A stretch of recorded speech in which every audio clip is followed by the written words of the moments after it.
ठीक आहे बहुतेक.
हां, इथेही दिसतोय ना.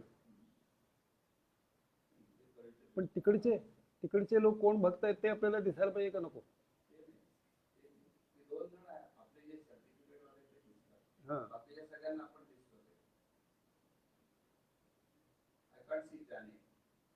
हम्म.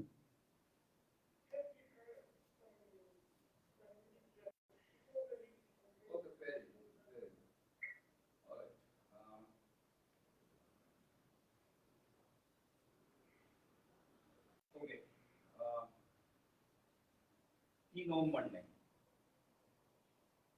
हम्म. ओ.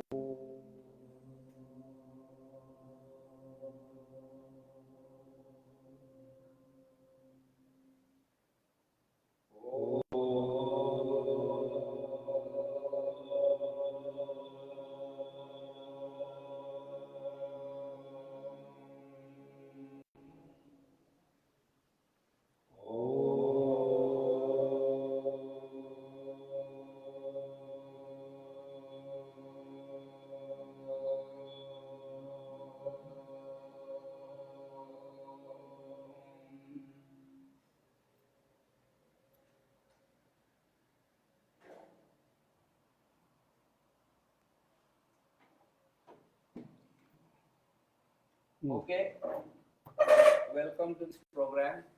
It is 13th of June 2021.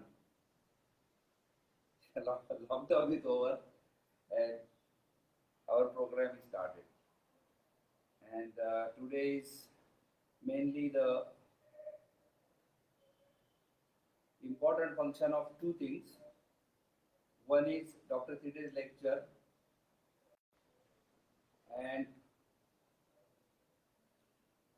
Dr. Thite's background is he is retired professor of Sanskrit and he is a renowned scholar of Vedic studies and Indology. So all the subjects related to Sanskrit, and he is also scholar of Sanskrit language itself, including grammar.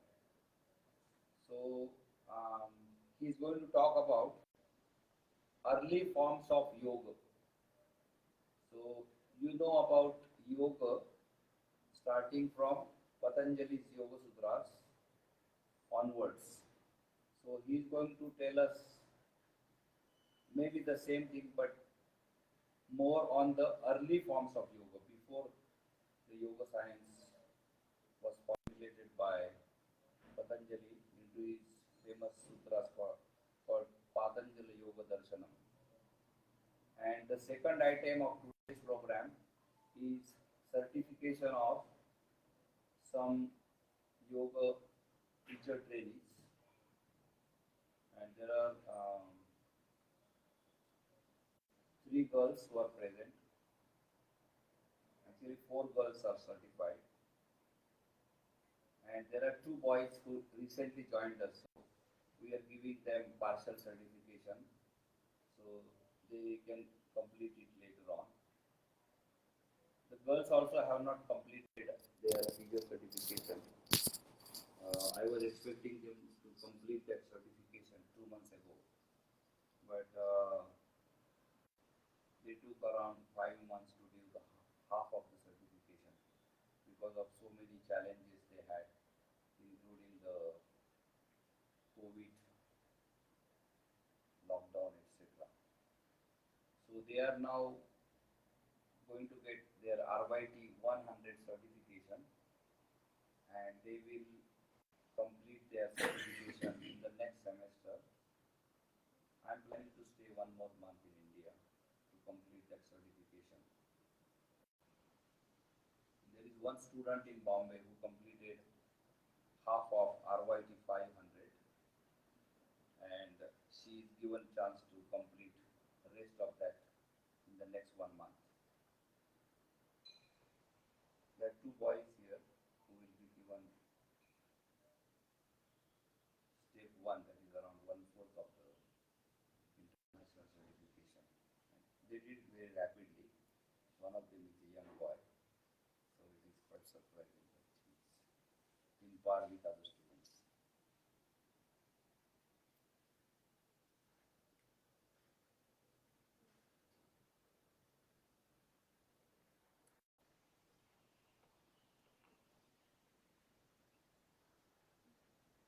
There are two overseas students who did online certification. One of them is for Norway, and she did the translation of my book.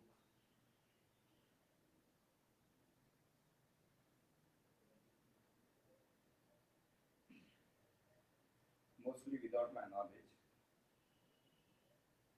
So I offered her to do the Advanced Teacher Training International, and she completed it very rapidly. She's actually ready for that certificate, so I'm certifying her today. Maybe a few hours more is left. And then there is another French girl. She's my best student so far in 35 years. So some people don't like other students to be called best, but she is the best. I can't say that she is the best, so I have to say it. And she is doing her RYT 500, but I think she will complete her PhD in yoga, I'm sure. So she is now lives in Canada, and she will get her RYT 500. So there are four girls who get RYT 100, two boys who get RYT 50, and two girls overseas get RYT 500. So we will now start this program, and I will start this with one prayer to Ganesh and Patanjali. Om Shri Ganeshaaya Namaha. Vakratunda महाकाय कोटि सूर्य समप्रभ निर्विघ्नं कुरु मे देव सर्वकार्येषु सर्वदा. ओम श्री गणेशाय नमः. ओम श्री पतंजलये नमः.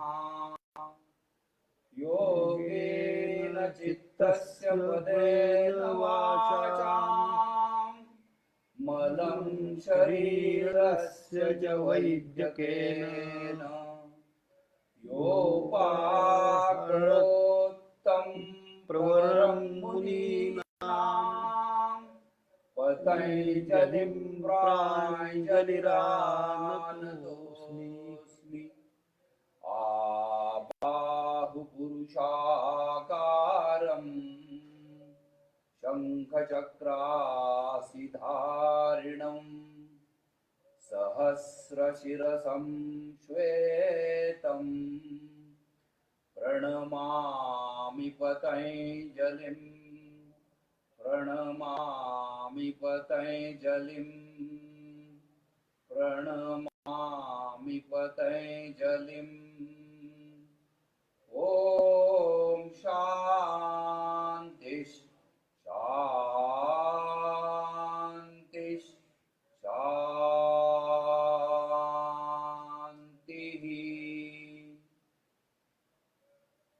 So now I will hand over this time to Dr. Thite to start his speech titled Early Early forms of. Forms of Yoga. Thank you. So thank you, Dr. Neil Kulkarni. So friends,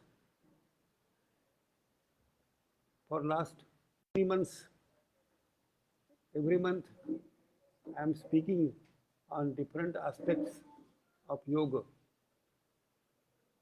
And today I am going to discuss about the early forms of yoga.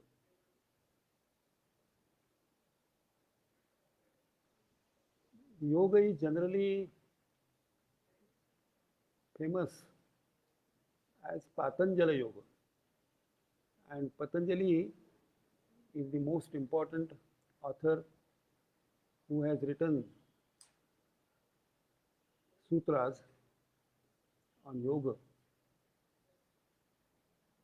And in later periods, there were commentaries on these sutras, numerous translations in several languages. Now there are numerous followers of Patanjali Yoga. In Sanskrit also, a lot of literature has been already written.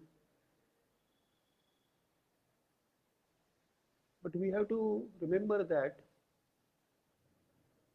Patanjali did not originate the science of yoga. Perhaps we can say that he gave a very systematic and complete treatment to this yoga system in its theory and practice. But before Patanjali also, there must have been numerous authors, practitioners of yoga, and yoga did not come into existence in one day. There must have been a long history, and what Patanjali represents is the last and perfect form of yoga. So in simple terms, if you ask me, when did yoga start, or what is the date of the origin of yoga? To this question, my simple answer is that as and when man was born, yoga also was born. And in a very simple and primitive form, yoga was existing whenever there was some society, there were some men who were thinking and doing some activities. Yoga was existing in a very crude and simple form.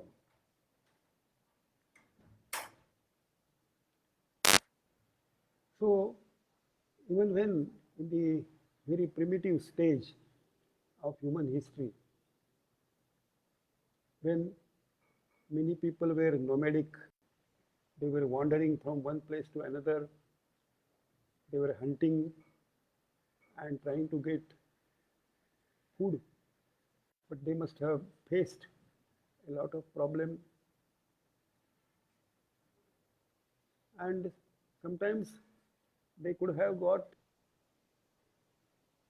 success in hunting, but sometimes they must have observed fast also, because it was not possible to kill an animal, and at times when the animal might have killed the human beings. So the concept of fast might have been experienced by human beings right from the beginning. Similarly, there may not be always families or groups of people. Many people must have been living alone, and they must have been forced to observe silence, that is mauna, and many other forms of yoga like yama, niyama, asana, etc., might have been practiced by men without the names being in existence.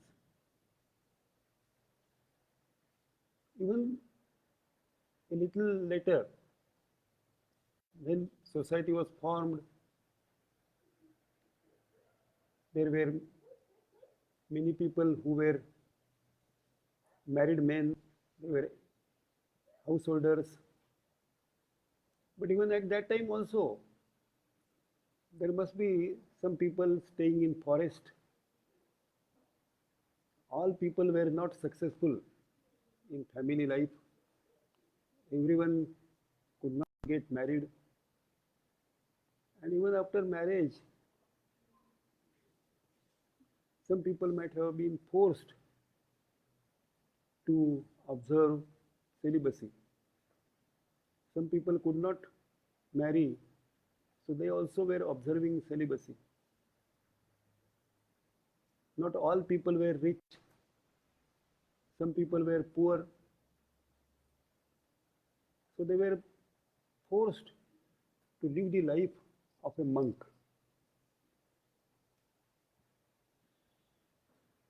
That happens even today also. There are many monks even today. Some of them, they are born monks. Some have become monks voluntarily, and some have become monks because there is no other alternative than being a monk.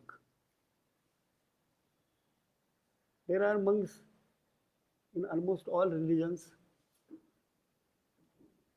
Some factors of their life are similar, but some may be different. But every monk has some kind of different garments than the householders who use their garments. The monks, they had different garments. Some are semi-naked, some wear white garments, some wear yellowish or reddish garments. So monks have different type of garments. Their language is also slightly different.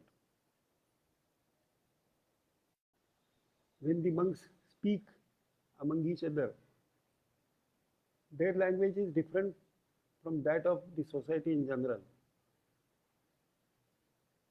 Similarly, there may be numerous restrictions on their life, even on their food.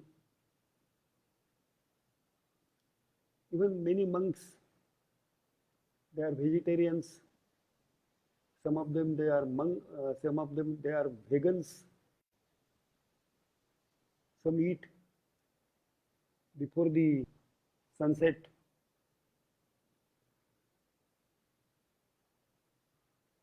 And there are different rules, even regarding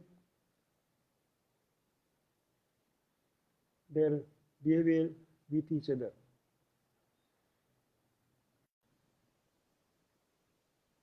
So,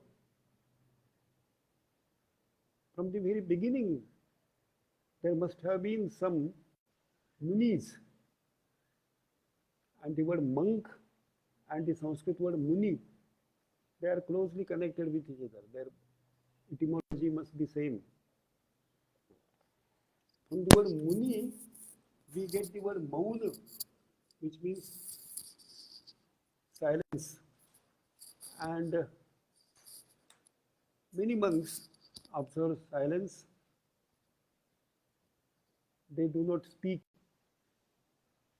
with common people, even with each other. They do not speak.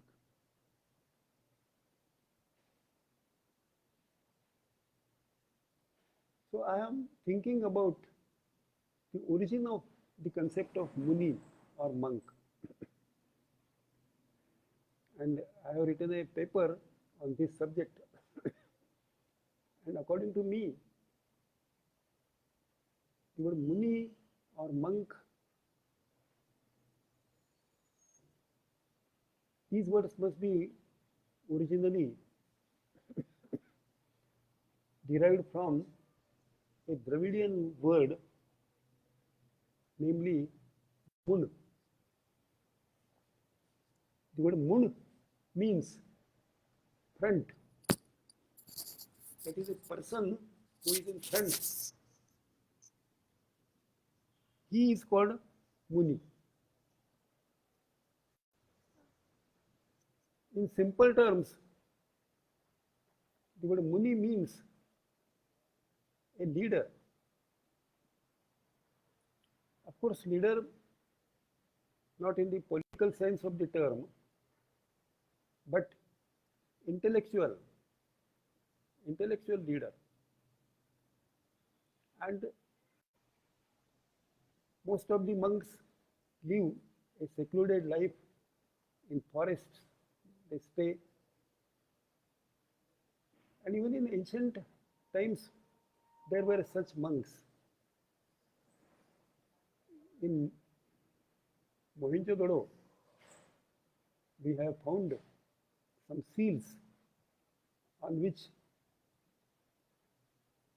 we find a figure where a man is sitting in a yogic posture. So this indicates that there must be some kind of yogis, even in Sindhu culture, which was very old. Similarly, in the Rigveda also, there are some references to monks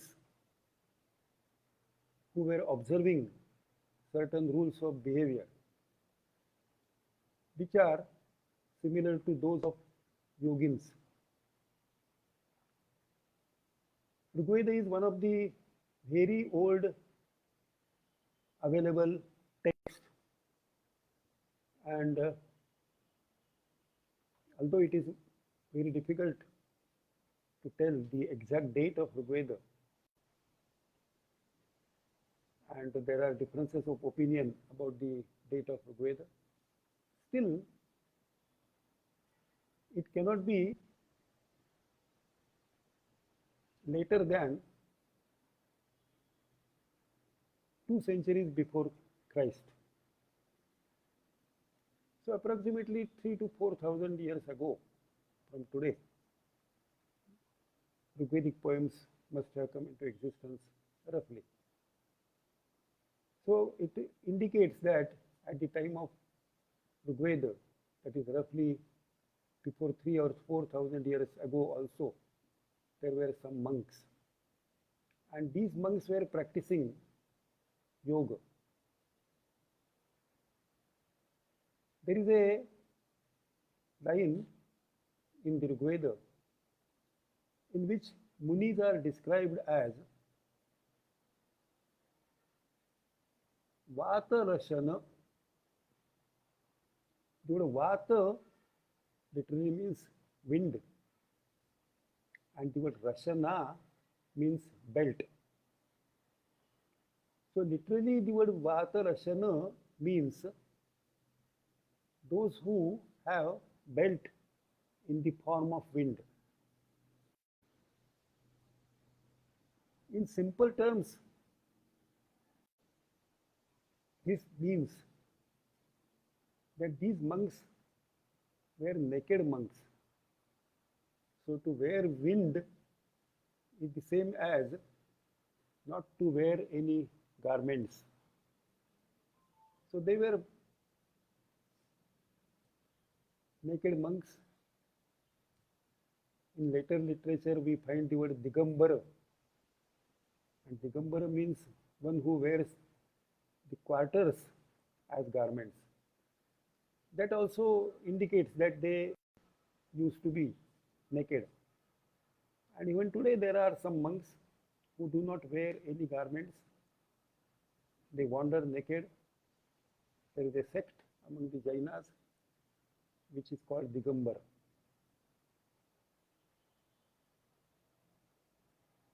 And there were some other monks who used to wear some yellowish garments. So there is also a word in Rigveda which describes these monks as Pishanga. Pishanga means yellowish. There were some other monks who used to be very dirty. So the word Malaha is used there. So that means dirty. We know the story of the author of Ramayana, who is called Valmiki. So Valmiki, this word Valmiki is derived from the word Valmika, which means an anthill. And there is a story that Valmiki was practicing meditation, and he used to sit at one place, and an anthill grew around him. So this indicates that he must have been covered with loose soil. So this is also a kind of practice of yoga only. It's still later literature, namely Atharva Veda. A particular sect is mentioned, and this sect is called Vratya.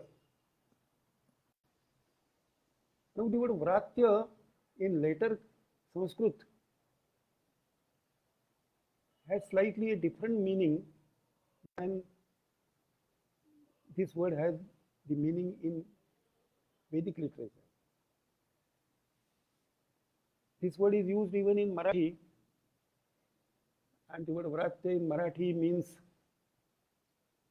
a mischievous boy,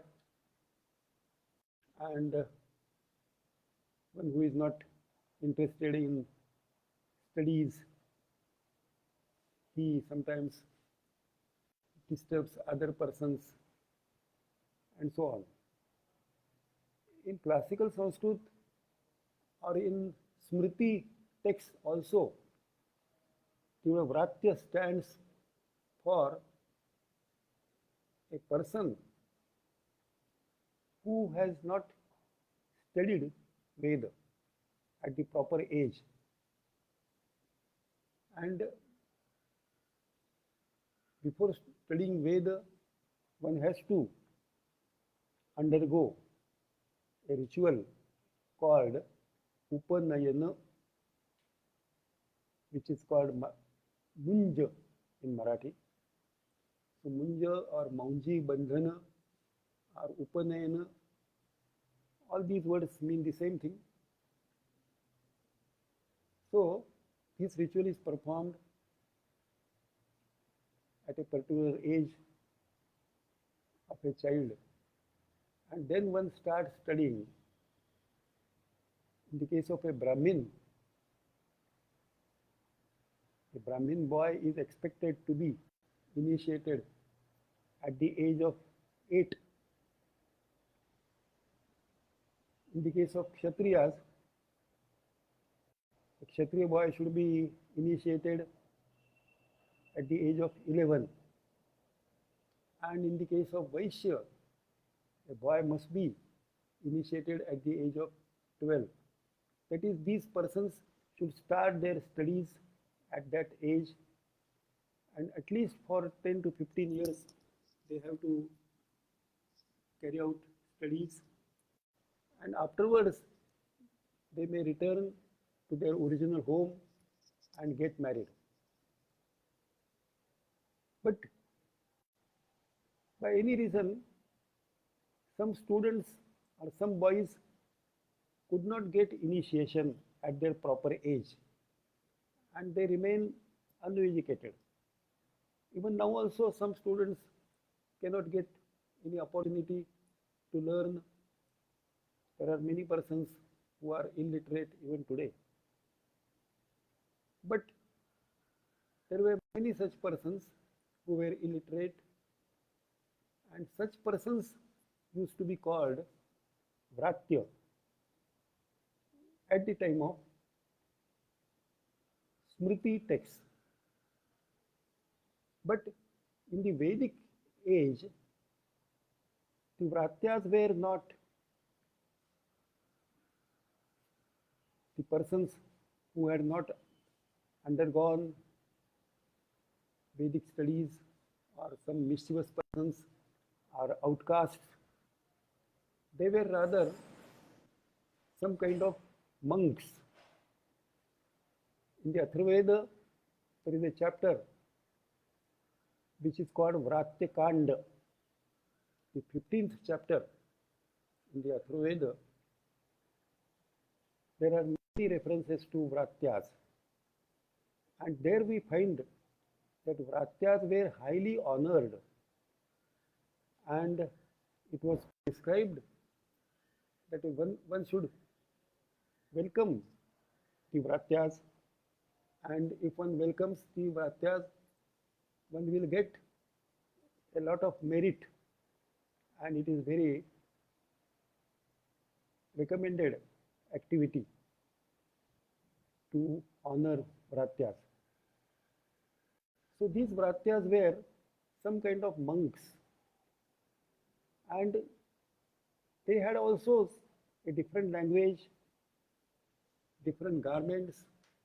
Their vehicles also used to be different, and they used to live somewhat away from the large part of society. Perhaps they might have been living in forests, just as the monks are also expected to live in forests. So Ratyahood was some kind of monkhood, and Vratya can be described as a kind of sannyasin or yogin in the ancient days. Before the yoga system was properly developed, the life of Vratya was like that of a yogin. So Vratya may be considered to be an Ur monk. The word Ur is used in German language generally in the sense of original. So he was an original type of monk or original type of yogin.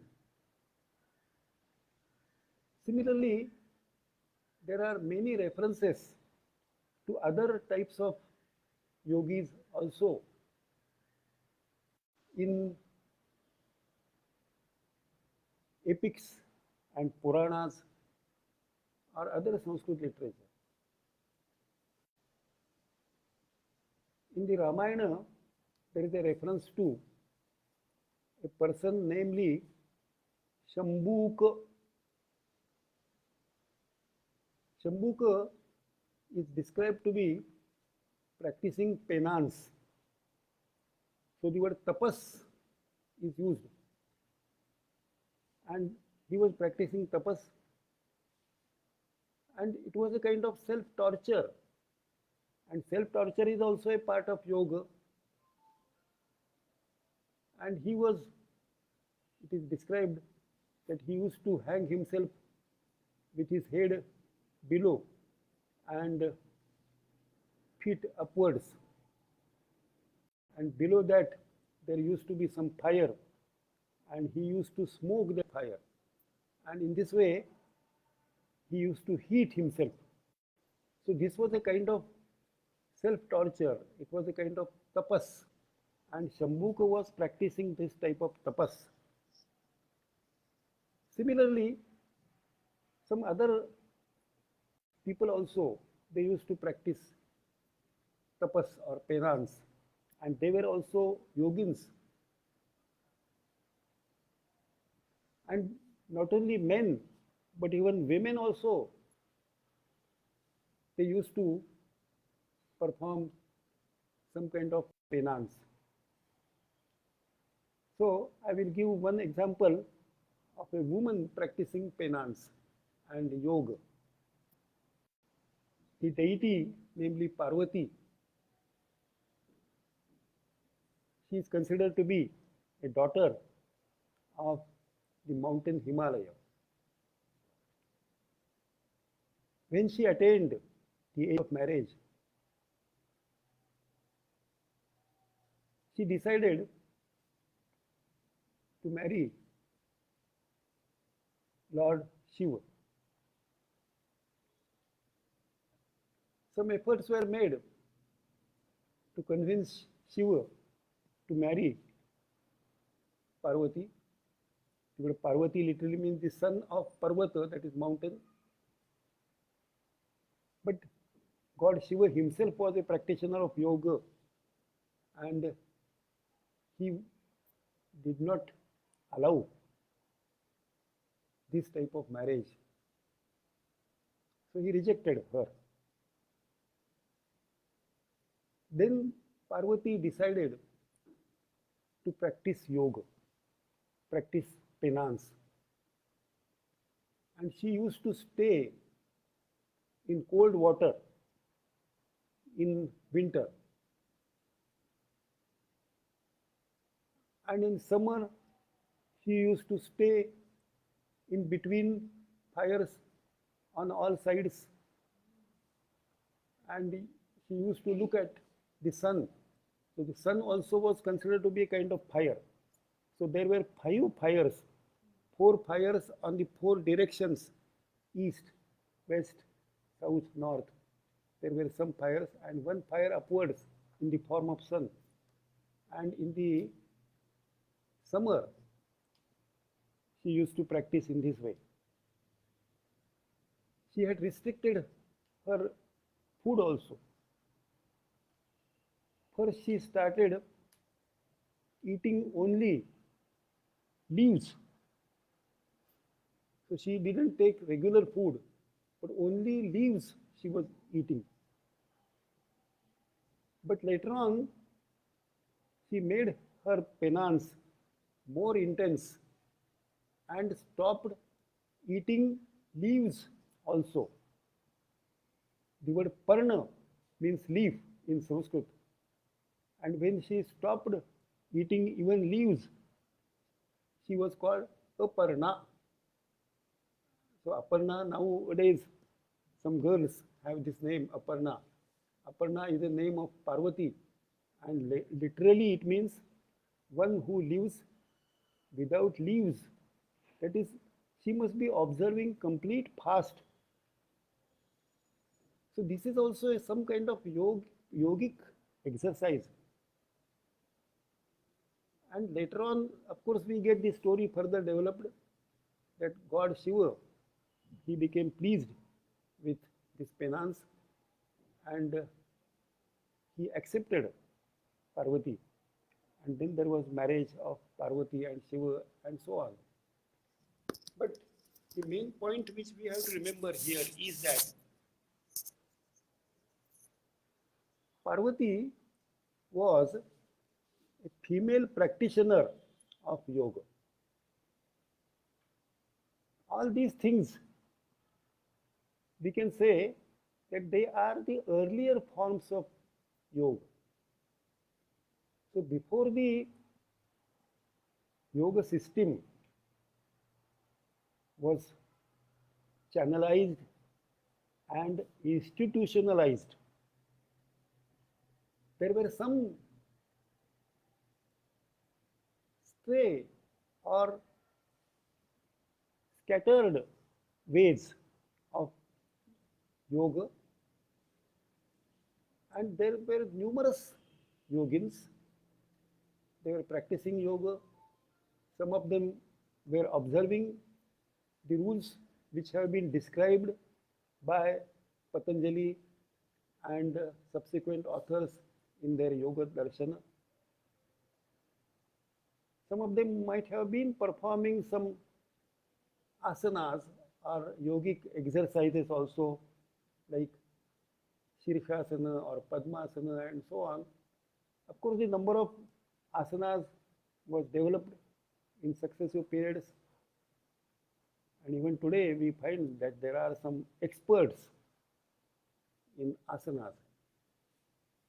And from the very childhood, if one starts such types of exercises, one will be really a master of yogic asanas.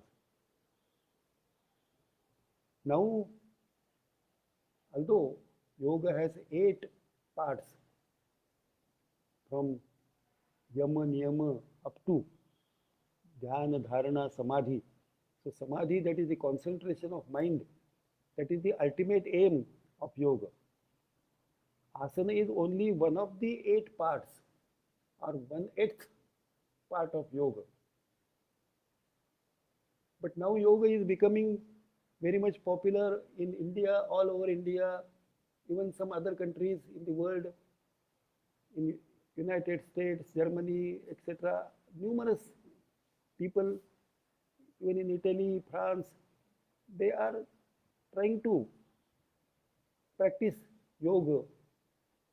But there we find that they are concentrating only on asana part. But the other parts are also there, they are also important. But they are concentrating only on exercises. Of course, these exercises in the form of asanas, they are extremely useful from the point of view of health. It is a kind of exercise, and naturally one gets slimness and a kind of perfect body and perfect health also. So therefore, yoga is becoming popular, and that is quite understandable, that yoga is a very effective way of exercises, and that way it is being popular. But the other aspects of yoga, they are being neglected, and people are not paying sufficient attention to those aspects like meditation or rules of behavior like truth, non-violence, swadhyaya, that is self-study, practicing penance. Of course, these things are very difficult. To speak truth always is not easy. Even to carry out exercises is also not easy. But by practicing, one can master on exercises. But the practice of non-violence, ahimsa, not only one should not kill other animals, but even one should not insult others.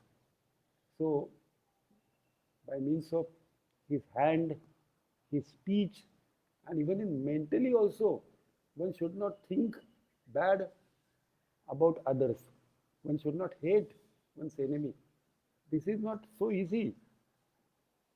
One has the natural feelings like anger, or sometimes greed, one will like to get more and more money. Even the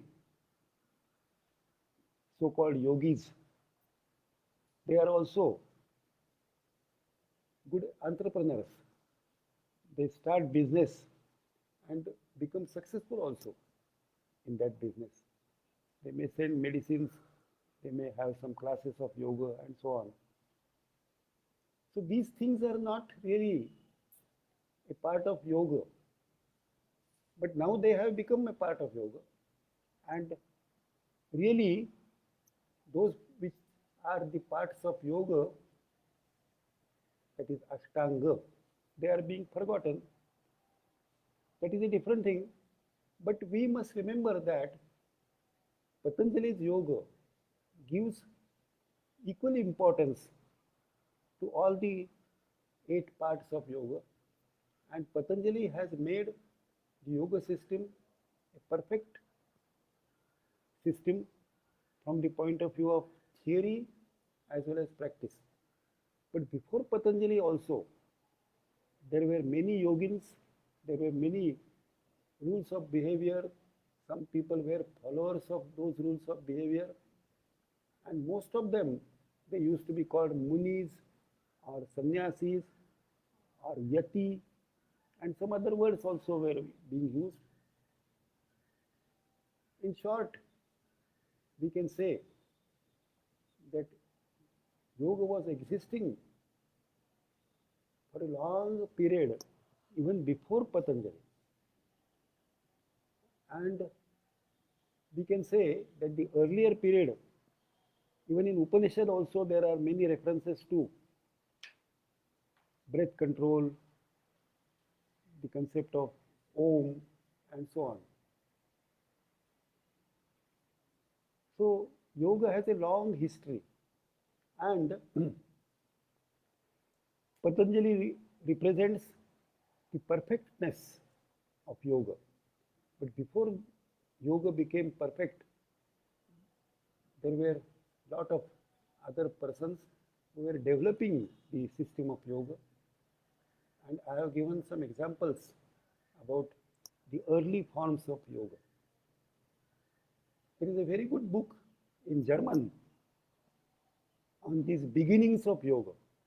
It is called Die Anfänge der Yoga Praxis, and it is written by a German author, namely Hauer. So Hauer has noted all these different forms of yoga, and early history of yoga has been written by Hauer. But of course, this book is in German, so unless one studies German, it is not easy to read this book. But one may try to read the history of yoga, and then one will come to know that the early forms of yoga are also important, and before studying Patanjali's Yoga Sutras, we must pay sufficient attention to the early forms of yoga so that one's study of yoga will be perfect. So now I conclude my speech, and for about 5 to 10 minutes we can have question.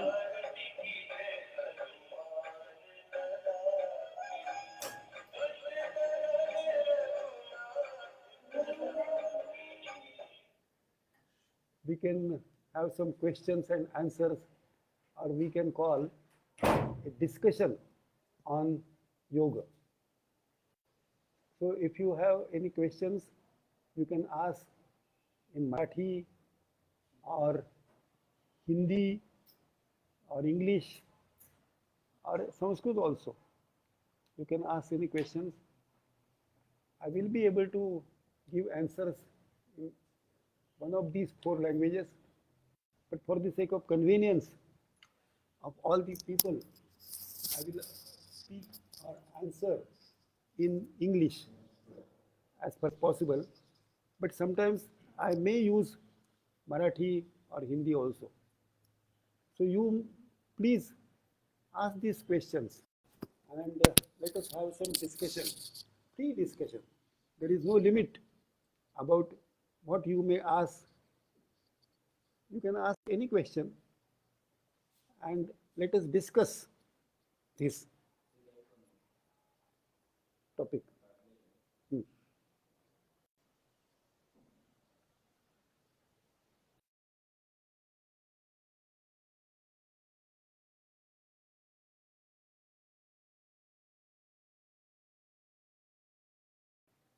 Against whatever I have spoken or express, you can express your views. If you do not like what I have spoken, you can say so. Or if you have some other views, that also you can say. There is no limit about our thinking or discussion. Only bhasha, there is no limit about language, no limit about the contents of discussion. So you are free. Only the time limit you have to see. So there are about 5 to 10 minutes. So you may be very brief while discussing. Not necessarily you should ask questions only. You can make some remarks also. And you may make your remarks in Marathi also. There is no limit regarding the language. You are free to use Marathi, or if you like, you can speak in English also. Yes, yes, of course. Yes, yes. No problem.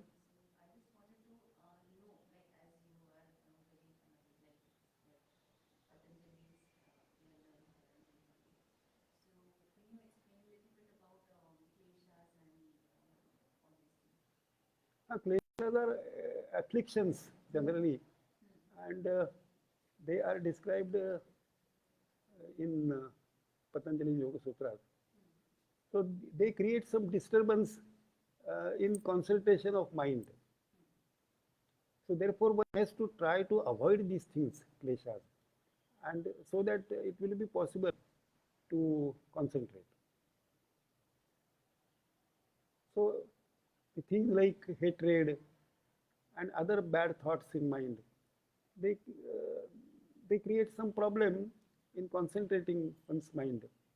So the main aim is to concentrate. Even the aim of asanas is also to be able to concentrate. So it is not the physical health which is the aim of asanas. Patanjali has defined the asana simply as sthira sukham asana. So if you just stay in a easy manner and try to concentrate, it is enough. It is not necessary to do some very difficult positions like Mayurasana or Shirshasana, etc. They are comparatively subordinate things. The main thing is concentration. And to remove the mental defects and afflictions like kleshas is also very difficult. To be mentally pure is not so easy. But unless you become mentally pure, you cannot concentrate also. So these difficulties, you have to overcome these difficulties.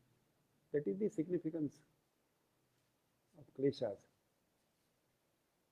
So either good things like siddhis also one may get, but those things are also to be avoided, and also kleshas are to be avoided. And one has to make one's mind so pure that it will be possible to concentrate it on the concept which is formless.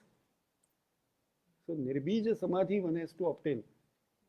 And before that, the earlier stage is sabija samadhi, where you can concentrate on God or some other form of deity. But the last stage, even you need not concentrate on God, something which has no form at all.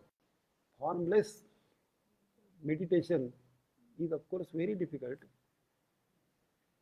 But one who is a perfect yogi, for him it is possible. That is 100% yoga. But before that, from 0 up to 100, there are numerous stages. Even one can go up to 10 or 20%. That is a lot of progress. Hmm.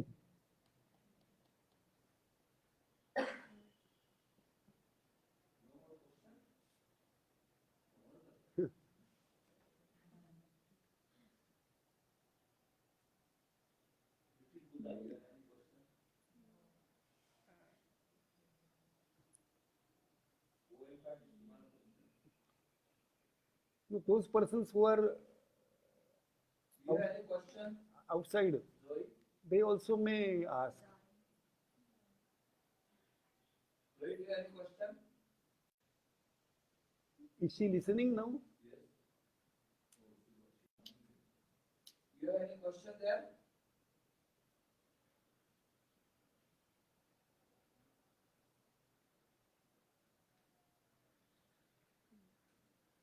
Do you Huh. have any question?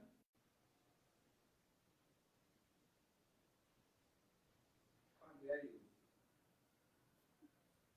You are muted. Oh yeah. Yes. What is the question? Okay, please repeat because I had put the volume off.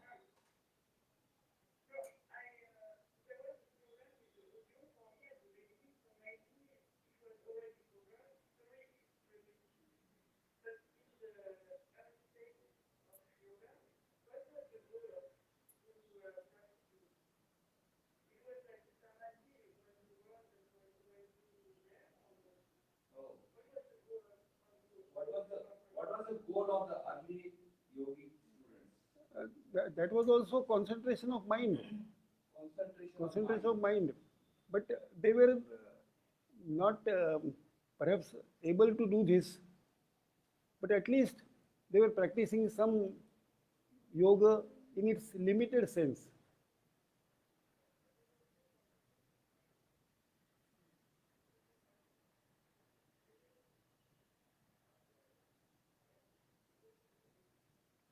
आता पुन्हा एक वेळ कमी झालं. हां.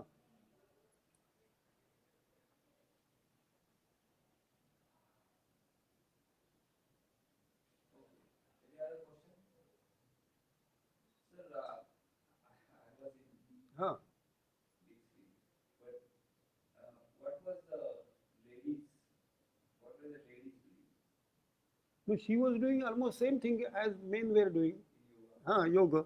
So whatever little description we have about Parvati, that indicates that men also used to do the same thing.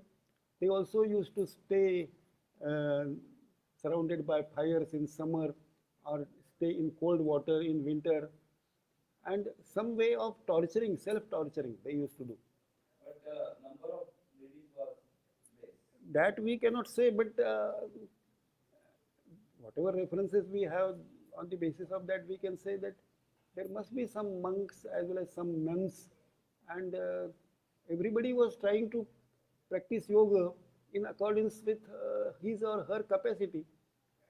Not everyone was successful in it, but at least everyone was on the path of. Was the lady number less because of the motherhood and other responsibilities? That is possible, but when we read the history of Buddhist or Jain monkhood, we find that there were numerous nuns, and the men, they were called Ther, and women used to be called Theri, and there were some texts and some verses which are ascribed to male as well as female monks or nuns, and there were numerous monks, numerous nuns.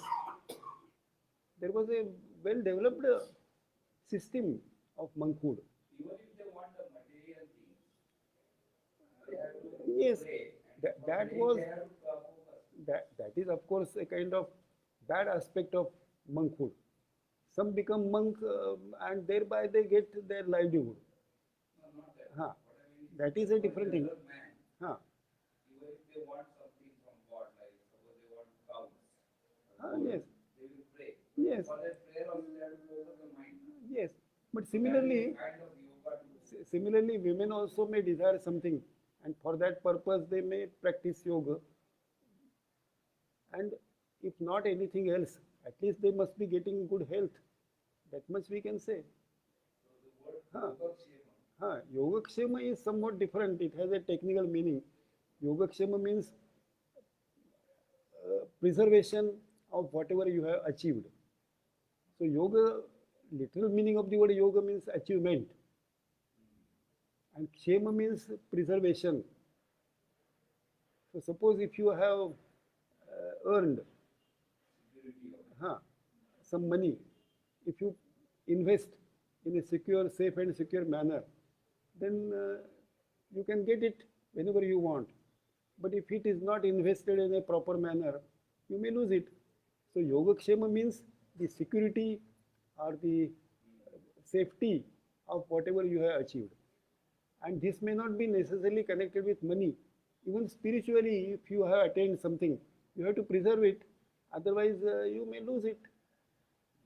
So if you are successful up to the fourth part of yoga, Ashtanga yoga, and you want to reach the fifth or sixth anga, but you should not lose the earlier things. But there is a possibility that you may lose. There may be discontinuity in the yoga practice, and some disturbances there may be. There are references to yoga bhrashta people also, and yoga chalita manasaha. So his mind also may be disturbed. Everything is possible because ultimately mind is such a very unsteady thing that it is very difficult to concentrate. But to achieve this state, you have to practice a lot, and ultimately when you reach certain state, you have not to lose whatever you have already achieved. So that can be called yoga kshema, that is the preservation of whatever you have achieved. Whatever progress you have made so far, you should not lose it. And there are prayers that may my yoga kshema be maintained. Yoga kshemo naha kalpatam. So this is a prayer.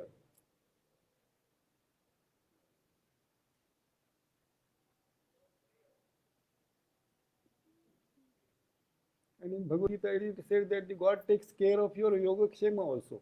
Yoga kshemam vahamyaham. But remember that it is not yoga and kshema. It is the kshema of yoga. There is a small difference between these two things. So yoga and kshema, there are no two things. Otherwise the word would have been used in dual. Not yogasya kshemaha cha, but yogasya kshemaha. That is preservation of yoga.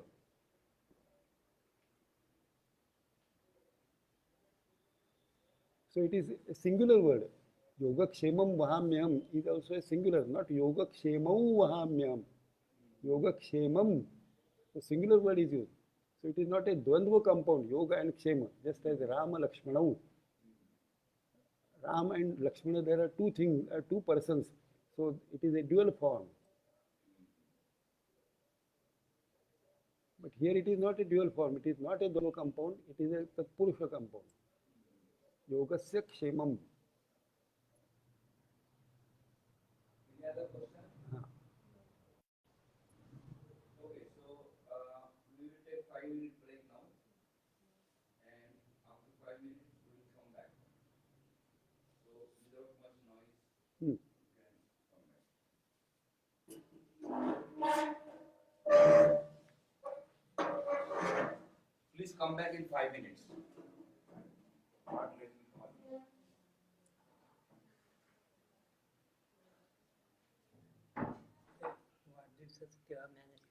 आता नाही, आता ही 5 मिनिटाचा break झाला की प्रथम ते करू आणि मगच पुढच्या सुरुवात करूया. हो सांगा, हो सांगा. मग त्यावर प्रिपरेशन, त्या औक्षणाची प्रिपरेशन करायला सांगा मुलींना. हां,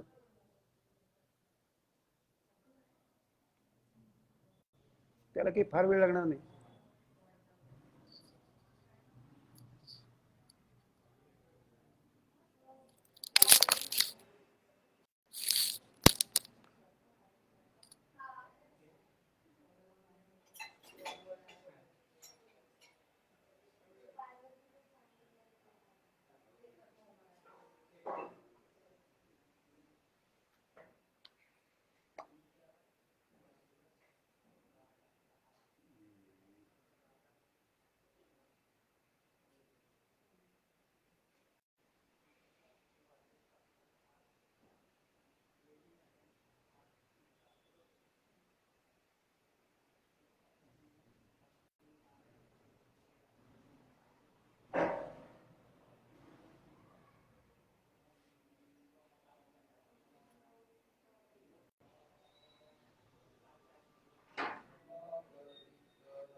पाणी वगैरे पाहिजे.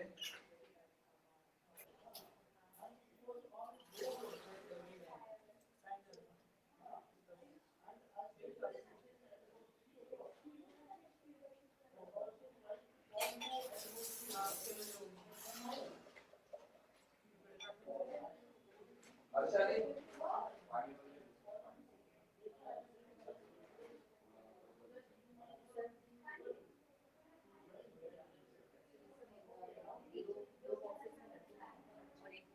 आपका है क्या?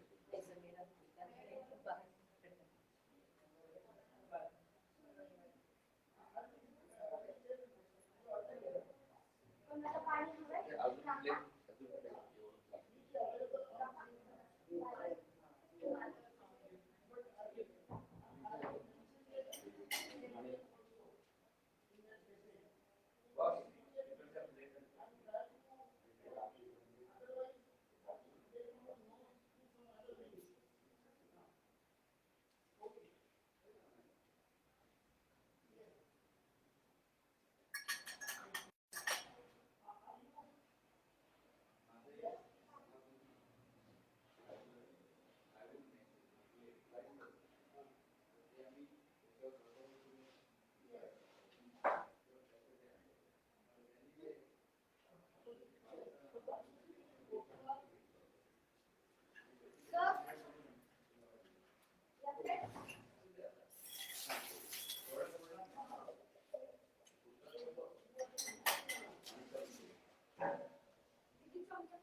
लागते. विचार कोणाला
बरं.